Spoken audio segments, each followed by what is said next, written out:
जय हिंद। देखिए, कश्मीर का बैसरान घाटी जो है ये बहुत ही अपने सुंदर दृश्य के लिए प्रसिद्ध है, इसीलिए इसे मिनी स्विट्जरलैंड कहा जाता है। जिस कारण इस जिले में बहुत ज़्यादा, इस घाटी में बहुत ज़्यादा भारत के अन्य राज्यों से सैलानी पर्यटक घूमने जाते हैं। ये पहाड़ों से घिरा हुआ है। इन पहाड़ों के बीच में घाटियां हैं जो दूर में यहाँ पे पूरी तरह से बर्फ से ढकी पहाड़ियां हैं। ठंड का दिन आता है तो इस पे बर्फ की एक चादर पड़ जाती है जो बहुत ही मनोहर दृश्य दिखता है, और इसके सामने ऊंची ऊंची चोटियां हैं। गर्मी के दिन में जैसे अभी के वर्तमान समय में पूरा हरियाली छा जाता है, और ठंड के दिन में इसमें बर्फ जम जाता है। ऐसे ही बहुत सारे सैलानी यहाँ घूमने गए थे। हालांकि ये जगह बहुत ही प्रसिद्ध है। पहलगांव जो जगह है, पहलगांव में ये घाटी है। पहलगांव जो जगह है वहां से ये घाटी लगभग आधे से 1 घंटे के डिस्टेंस पे है। पहाड़ों पर आधा ज़्यादा दूरी नहीं होती है, लेकिन घुमावदार रास्ता का होने की वजह से दूरियां बढ़ जाती हैं। तो यहीं पर जब अमरनाथ की यात्रा शुरू होती है, अभी 2 जुलाई से अमरनाथ की यात्रा शुरू होने वाली है, तो इस पहलगांव को एक बेस कैंप के रूप में यूज किया जाता है। जो श्रद्धालु हैं वो श्रद्धालु वहीं है जो बेस कैंप के रूप में रुकते हैं, ताकि बाबा अमरनाथ की दर्शन कर सके। यहीं पर बहुत सारे इस बार पर्यटक रुके हुए थे। सब पहलगांव से थोड़ी दूरी पर है। पहलगांव से ये आपका बैसरान घाटी ये बहुत ही प्रसिद्ध है, लेकिन इसी पे कुछ आतंकवादी आए और उनको मार दिए सब, और इतने निर्मम तरीके से हत्या किए सब। इन आतंकवादियों ने, पाकिस्तान के जन्माए इन आतंकवादियों ने भारत पर हमला किया, क्योंकि इनके बाप की औकात नहीं है कि भारतीय सेना के पास आके लड़ सके। तुम्हारे अब्बा जो थे ना, 93,000 फौज हारे थे, साले तुम्हारे बाप भी उसमें शामिल होंगे 1971। पूछना अपने बाप से जाके। यहाँ पे इन लोगों ने निहत्थे लोगों पे मारा। ये दिखाता है कि कितने कायर पैदा होते हैं सब। हमारे यहाँ तो कहा जाता है माँ का दूध पियो तो सामने से आके लड़ो। तुम्हारे ही कहते हैं यहाँ पे एक निहत्था, कोई किसी की शादी हुई है, कुछ दिन पहले हुई है, वहां पर जाके मार दिया। एक जिम्मेदारी लिया है रेसिस्टेंस फ्रंट। बताइए इनके बच्चे का क्या गुनाह था? बताइए, इनका बच्चा अच्छा मार्क्स लाया तो घूमने के लिए यहाँ आ गए। किसी की शादी 1 हफ्ते हुई है, किसी के हस्बैंड को मार दिया गया, वो कह रही है कि मेरे हमको भी मार दो यहाँ, लेकिन कह रहे नहीं तुम अपनी सरकार को जाके बताओगे। अरे सरकार को तो पता चल गया है, लेकिन हम लोग को जो है ना अभी इलाज होगा इसका अच्छा से यहाँ पे। बताइए इस महिला के साथ इसके बच्चे को मार दिया गया। जब इंडियन आर्मी पहुंची तो फौज के ड्रेस में आतंकवादी थे सब। ये महिला समझ नहीं पाई, फौज को देख के रोने लगी। इनको लगा कि ये भी कहीं आतंकवादी तो नहीं है, तो उन लोगों ने बताया कि हम इंडियन आर्मी से आपकी मदद करने के लिए आए हैं। अरे कायर हो, एक तो तुम निहत्थे पे हमला करते हो, उसके बाद से तुम इंडियन आर्मी का ड्रेस पहन लेते हो। यही ना तुम लोग की कायरपन है। खैर पड़ोसी की औलाद हो लोग साले, तुम लोग की तो इतनी औकात नहीं जो इंडियन आर्मी से लड़ सको। लड़े तो थे एक बार, यही हुआ था। हालांकि हम लोगों ने अभी ऑपरेशन टिक्का प्रारंभ किया है, रेस्क्यू ऑपरेशन चल रहा है। कुछ आतंकवादी मार दिए भी गए हैं, अभी आगे भी कार्रवाई चल रही है। लेकिन इससे क्या होने वाला? अभी मोदी जी सऊदी अरब के दौरे पे थे, तब तक ये घटना हुई, तो सऊदी अरब के दौरे को बीच में ही कैंसिल करके आए और एक सर्वदलीय मीटिंग भी बुला रहे हैं, जिसपे कि पूरी तरह से निर्णय लिया जाएगा कि इसका क्या फाइनल इलाज किया जाएगा। लेकिन इस चीज को समझिए कि इसके पीछे हाथ किसका किसका हो सकता है। पाकिस्तानी ये कायर है। ये पाकिस्तान वालों पहले सुनो, ये तुम्हारा सेनापति है, सबसे बड़ा चोर आदमी है। लंदन में इसकी बहुत बड़ी प्रॉपर्टी है। अमेरिका में अपने बच्चों के लिए फार्म हाउस खरीद के रखा, पता करा लेना तुम लोग। यहाँ पर 1 से 1 करोड़पति। ये आईएसआई में था। पाकिस्तानी आतंकवादी संगठन, जो सरकारी आतंकवादी संगठन है उसका नाम आईएसआई है, वहां पे उसका ये हेड रहा है। तो ये सेना में बहुत घपला किया है और सेना का मनोबल डाउन हो गया है इसके वजह से। तो ये सोच रहा है एक तो एस्केलेट हो जाए, एक लड़ाई एस्केलेट हो जाए। इसलिए इसने रावलपिंडी में एक भाषण दिया था कि हम बताएंगे कि क्यों पाकिस्तान अलग हुआ था। अरे पाकिस्तान इसलिए अलग हुआ था कि एक साफ सुथरा इंसान सुअर के साथ नहीं रह सकता है। तुम्हारा जो सरगना था जिन्ना, उसने अलग कर दिया भारत से, सुअरों को अलग करके वहां अलग कर दिया। तो ये पूरी के पूरे वहां पे, और जो पाकिस्तान यहां से गए थे लोग ना, ये सोच के कि पाकिस्तान एक बहुत खूबसूरत देश बनेगा। देख लो तुम्हारे देश में क्या हाल हो चुका है। यहाँ पर दुनिया थूकती है साला। अगर एयरपोर्ट पे पता चल जाए कि पाकिस्तानी है तो बगल का आदमी उठ के चला जाता है। अगर जहाज में पता चल जाए कि मेरे बगल में पाकिस्तानी बैठा है, उसका पूरा रास्ता पर टेंशन में रहेगा कि पूरी तरह से सलामत जा पाएगा कि रास्ते में फटेगा यहाँ पर। तो ये चाहता है कि अपनी सेना में थोड़ा सा मनोबल बढ़ाने के लिए युद्ध हो जाए।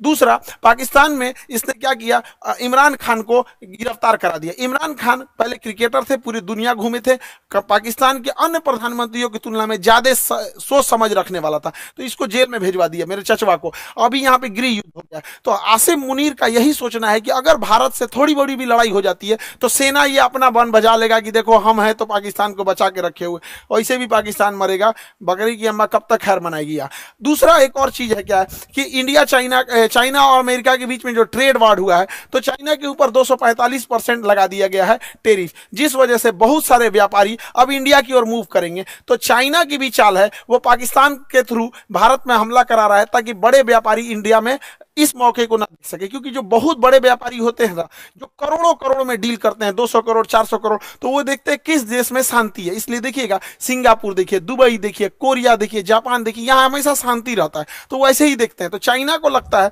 कि इसका फायदा कहीं इंडिया ना उठा ले, इसलिए जानबूझ के चाइना पाकिस्तान को उकसा रहा है। और देखिए जब कोई इंसान भिखमंगा हो जाता है, पूरी तरह कंगाल हो जाता है, अपनी इज्जत खत्म हो जाती है, तो दूसरे को डुबाने में लग जाता है। यही काम पाकिस्तान कर रहा है। ये आतंकवादी आए और वहां पर्यटकों के ऊपर गोली चलाने लगे। आतंकवादियों के मंसूबे को समझिए, गोली मारे हैं उनके मंसूबा को समझिए।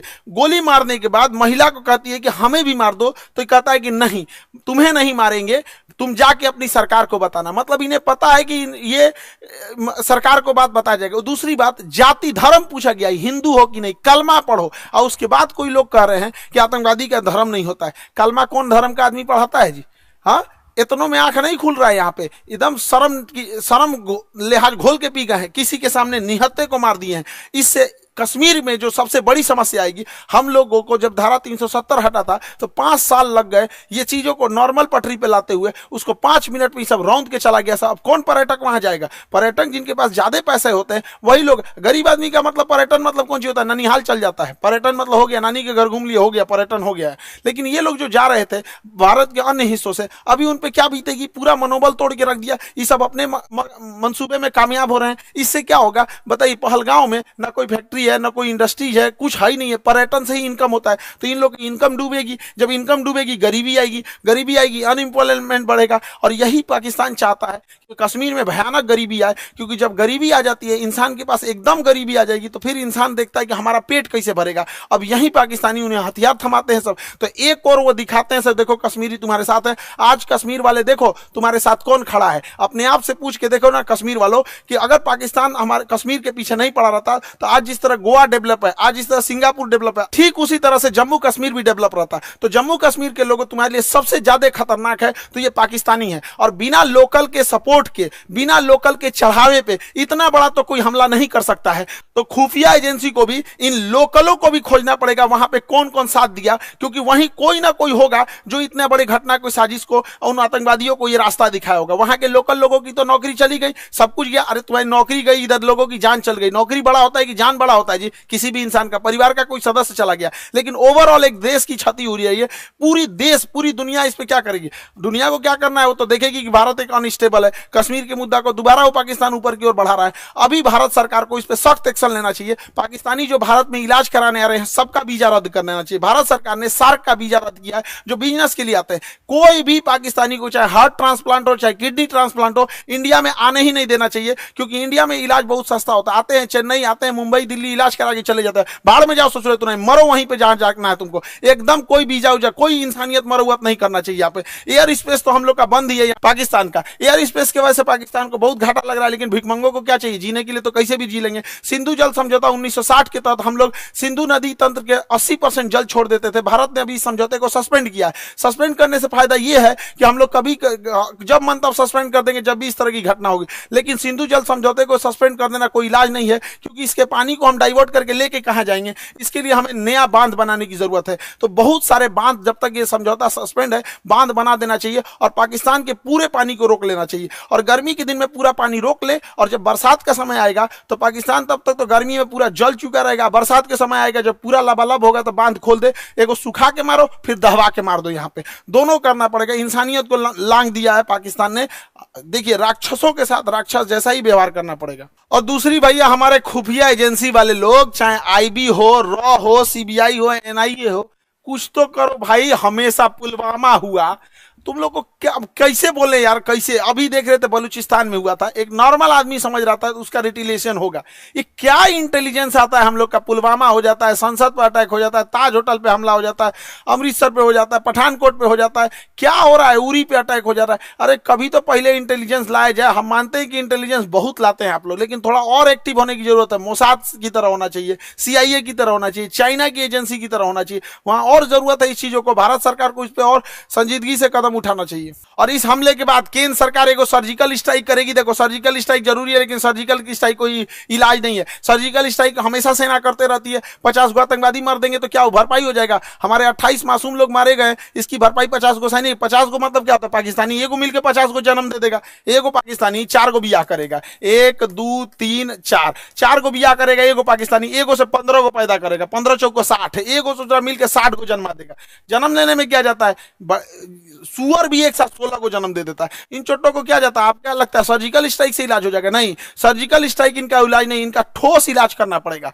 24 करोड़ लोग हैं पाकिस्तान में। जब 24 करोड़ को समझ में आएगा ना, तब ये होगा। इन सब भूखे प्यासे मार देना चाहिए, नेवल ब्लॉकेज करना चाहिए। पूरे भारत के लोगों से कहते हैं अपनी सरकार पे इस बात दबाव बनाया जाए। ये पाकिस्तान है, इसकी जो नौसेना यहाँ पर, इसकी जो नेवी है यहाँ पर, ये वाला समुद्र में, यहाँ नौसेना लगा के ब्लॉक कर दिया जाए। अगर हम नेवल ब्लॉकेज कर देते हैं तो इसकी पूरी सप्लाई लाइन कट जाएगी। पाकिस्तान कहीं से सप्लाई नहीं दे पाएगा नेवल ब्लॉकेज होने की वजह से। और पाकिस्तान के बाद जो पेट्रोलियम भंडार है बस 9 दिन का है। 9 दिन के बाद इसके पास पेट्रोलियम खत्म हो जाएगा। तो नेवल ब्लॉकेज लगने के कारण इसका पूरा पेट्रोलियम खत्म हो जाएगा और हम लोग कहीं ना कहीं ये लंबे समय तक ऊपर से यहाँ पे सिंधु जल समझौता सस्पेंड करके नीचे से नेवल ब्लॉकेज कर दे। और दूसरा क्या है कि आतंकवादियों को कहते हैं कि तुम लोग धर्म का नाम लेके यहाँ पे जो आतंकवादी घटना करते हो, यहाँ के रहने वाले लोगों को क्या होगा? और मुस्लिम समाज से कहते हैं कि एक अभी जो जुमा का दिन आ रहा है, फ्राइडे के दिन, वहां से भी यहाँ पे सारे लोगों को एक होने की जरूरत है। वरना हम लोग को या जो भी एक साधारण व्यक्ति है, इन चोट्टो पाकिस्तानियों की गुनाह का सजा सबको मिलने वाला है। लोग क्या किस नजर से देखेंगे हम लोगों को? क्या तरीका है यहाँ पर? तो हम लोगों को भी खड़े होने की जरूरत है। जब इजराइल में हुआ था, इजराइल में गाजा में जो हुआ था, छोटे बच्चे को मारा गया था, वो भी गलत था। यहाँ जो हुआ ये भी गलत है। उसके लिए खड़े हुए थे तो इसके लिए भी खड़े होना पड़ेगा यहाँ, तब देश होगा। वरना कितना बुरा कलंक पोत के चला गया है पाकिस्तान के। 2 लौंडे आए, सब यहाँ गोली चला के चले गए।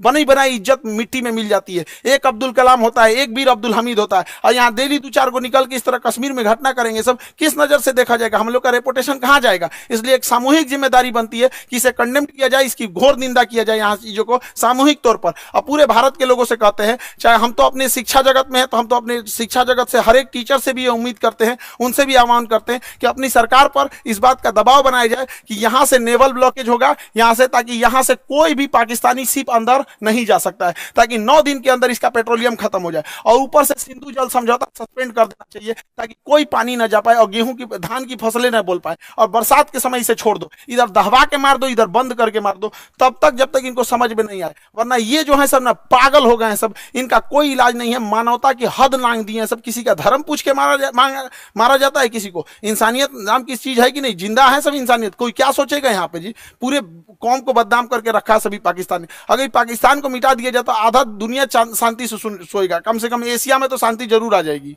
हम सरकार से भी आग्रह करते हैं कि सर्जिकल स्ट्राइक जैसे झुनझुना से पाकिस्तान सुधरने वाला नहीं है, इसको बेंत मारना पड़ेगा। नेवल ब्लॉकेज कीजिए। याद कीजिए 1999 कारगिल के टाइम पे जब नौसेना ने ब्लॉक कर दिया था, तब पाकिस्तान पीछे हटा था, क्योंकि उसकी पूरी राशन सप्लाई और विदेशी व्यापार बंद हो गया था। अर्थव्यवस्था तोड़ना पड़ेगा पूरी तरह से पाकिस्तान का। हम सारे अपने शिक्षक समाज से भी कहते हैं और सारे विद्यार्थियों से भी कहते हैं और देश से भी लोगों से कहते हैं कि इस पे चाहे ट्विटर हो चाहे जैसे भी हो, हैशटैग हम लोग को ले आना पड़ेगा, hashtag naval blockage for Pakistan. ये कुछ ना कुछ करना पड़ेगा ताकि सरकार सर्जिकल स्ट्राइक से नहीं, क्योंकि सर्जिकल स्ट्राइक से सुनने वाला नहीं है। एक बढ़िया से लड़ाई चाहिए होता है, तब उसको अगर वो चाहिए तो उसको दे दिया जाएगा। इसमें हम लोग पीछे नहीं पड़ेंगे। हम तो कहते हैं पहले नेवल ब्लॉकेज करके 1 महीना छोड़ दो, जितना राशन पानी है सब खत्म हो जाए, 1 महीना में फ्यूल वगैरह सब खत्म हो जाए, तब उसके बाद अगला हमला करना चाहिए। इसके जितना बिजली घर है और पुल है रेलवे का तोड़ दो, उसके बाद आधा पंगु हो जाएगा पाकिस्तान यहाँ पे। तो ये छोटे मोटे लड़ाई से नहीं सुलझने वाला है। हम लोग को एक कड़ा एक्शन लेना पड़ेगा, वरना आए दिन इस तरह की घटनाएं होती रहेंगी। कश्मीर को तबाह करके रख दिया। हमारा पूरा एक पर्यटन का व्यापार था। स्विट्जरलैंड कोई क्यों जाता जब कश्मीर इतना बेहतरीन था? स्वयं कश्मीर के लोग सोच के देखो, तुम्हारा सच्चा दुश्मन कौन है, कश्मीरियों को बदनाम करने वाला कौन है? यही पाकिस्तान पाकिस्तानी, तुमसे तुम्हारा रोजगार छीनने वाला कौन है? यही पाकिस्तानी। अरे घर बैठे पर्यटक जहां होते हैं वहां पे लोगों की इनकम होती है। गोवा में जाके देखो, वहां के लोगों को घर बैठे इनकम हो जाती है। कोई स्कूटी रेंट पे लगाया, कोई होटल रेंट। ऐसे आतंकवादी घटना होगी तो क्या होगा? कश्मीर के लोगों से भी कहते हैं कि सामूहिक रूप से बाहर निकलिए और ये वहां पे विरोध दिखाइए, ताकि वो विरोध इस्लामाबाद, लाहौर, कराची तक दिखना चाहिए कि कश्मीरी भी इसके विरोध कर रहे हैं। अन्यथा इसका भुक्तभोगी सबसे बड़ा कोई होगा तो आप होंगे लोग। यहाँ पर कोई कौन भुगतेगा? जो लोकल लोग भुगतते हैं वहां पे अगर कोई घटना होती है तो। अब मारने की रही बात, हम लोग तो चुन चुन के मारेंगे लोग, चाहे किसी भी बिल में घुसे रहे लोग। 1971 मत भूलो पाकिस्तान, तुम्हारा एक टुकड़ा करके बांग्लादेश किए थे, अब अगला नंबर बलूचिस्तान का है। और सरकार से भी कहते हैं जिस तरह मुक्ति वाहिनी का खुला समर्थन करके बांग्लादेश बनाया गया था, उसी तरह बलूचिस्तान लिबरेशन आर्मी वाले को, बीएलए वाले भाइयों को, पूरे बलूचिस्तान वाले लोग को कहते हैं पाकिस्तान से अलग हो जाओ, हम तो आपके साथ हैं। जैसे मुक्ति वाहिनी के समय 1971 में साथ दिए थे, उसी तरह एक पाकिस्तान का दोबारा टुकड़ा होगा यहां से और बलूचिस्तान का निर्माण होगा। पाकिस्तान में जैसे इधर का निर्माण हुआ था। वरना अगर हाथ पे हाथ रख के बैठेंगे तो ये लाइचीदाना बराबर बांग्लादेश, जिसको हम लोगों ने जन्म दिलाया था, ये आज हम लोग को आंख दिखा रहा है। ये पाकिस्तान आंख दिखा रहा है। ऐसे हाथ पे हाथ रखने से नहीं होगा, यहाँ पर एक कड़ा एक्शन लेना पड़ेगा। ये आतंकवादी किसी के नहीं हो सकते हैं। इन्हें कोई अगर अपना समझता है तो सबसे बड़ा बेवकूफ है वो है, क्योंकि सांप पालिएगा तो काटेगा ही काटेगा। ऐसा नहीं कि केवल आपके पड़ोसी को काटेगा।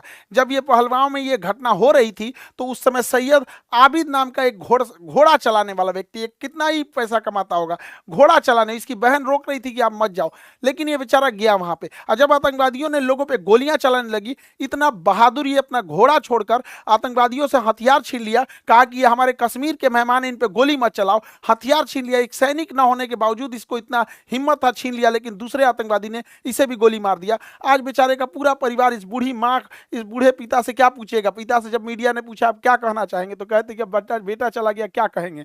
बेगुनाह था, बेगुनाह मारा गया। यहाँ पे सरकार से भी कहते हैं कि जितने लोग की इसमें शहीद हुए हैं उन लोगों को भी आर्थिक मदद और कुछ ना कुछ इनके अस्थायी जीवन के लिए कुछ किया जाए, ताकि उन्हें एक श्रद्धांजलि दी जा सके। यहाँ पर मुसीबत की घड़ी में हम सब देशवासी एक दूसरे के साथ हैं। उम्मीद करते हैं हम सब एक साथ मिलकर अपनी सरकार का साथ देंगे। सारी राजनीति खत्म, यहाँ पे सब एक होने चाहिए और इसका मुंह तोड़ जवाब देना चाहिए। और हम किस मुंह से कहें, किस भाव से कहें, जिनके यहाँ से किसी का भाई उजड़ गया, किसी के मांग का सिंदूर उजड़ गया, कोई बहन ने अपना भाई खोया, कोई महिला ने अपने पति को खोया, कोई बेटे ने अपने बाप को खोया। किस मुंह से कहें हम लोग, क्या दें उनको सच्ची श्रद्धांजलि दें? इस श्रद्धांजलि से क्या हम उनके परिवार का दुख लौटा सकते हैं? कभी नहीं लौटा सकते। तो कभी ना कभी तो इसे रोकना पड़ेगा ना। नासूर को छोड़ते जाएंगे तो और बड़ा जख्म होते जाएगा। इसलिए इसका इलाज बहुत जरूरी है। लेकिन जिन भाइयों ने अपनी जान गंवाई है, जिन लोगों के परिवार के अपने बिछड़ के गए हैं, दुख की घड़ी में पूरे देश उनके साथ है, लेकिन उनको सच्ची श्रद्धांजलि तभी मिलेगी जब इनका जवाब उनको मिलेगा। जब उन लोगों को जब उनके घर में भी ऐसे उजड़ेंगे, उनके घर से भी ऐसे आंसू बहेगी ना, तो उन्हें समझ में आएगा कि एक मासूमों पे, निहत्थे लोगों पे गोली चलाना कितना खराब होता है। अरे इतना कमजोर तो दुनिया का कोई नहीं होगा। यहाँ पे छोटे बच्चे भी लड़ाई लड़ते हैं तो कभी किसी निहत्थे पे नहीं मारते। कितना नीच गिर सकते हो पाकिस्तान, कभी सोचा नहीं था इस पर। आई होप कि सरकार इस पर कोई कड़ा एक्शन लेगी। जैसा होगा फिर आगे हम लोग देखेंगे। जय हिंद।